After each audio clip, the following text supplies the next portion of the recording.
હમણાં ભાઈએ કહ્યું પટેલ વટ છે તમારું, હું પટેલનો દીકરો છું, વટનું માપે રાખો. આ હાવ તમે છે ને ભાઈ, હું તને કહું છું ગાતો નહીં હો, ચીઠી આવે તો એ અમને હવા ભરવાનું થાય છે.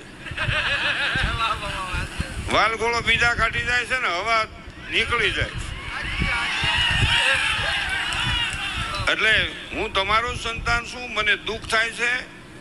તમામ સમાજને સાથે રાખી અને મારા વાલા તમારો વટ રાખો.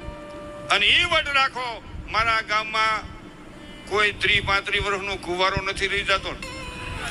એ વટ રાખો કે મારા ગામમાં ભ્રૂણ હત્યાનું પાપ નથી થતું ને. એ વટ રાખો મારા ગામમાં કોઈ દુખી તો નથી થતું ને. એ વટ રાખો મારા ગામમાં ખૂંટિયા રખડતા તો નથી ને.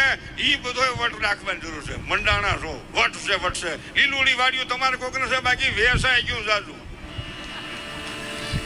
કઈક માપ રાખો ને. હું તમારો સંતાન છું. આ પાણ ચડાવવાનો ધંધો બંધ કરો અને કામે છોડી જાવ એટલે વટ જ થઈ જાય. આખું ઘર કામે છોડી જાવ, ખર્ચ ઓછું કરો અને કામ વધુ કરો, આ ફળો વટ ગોઠવાઈ જાય.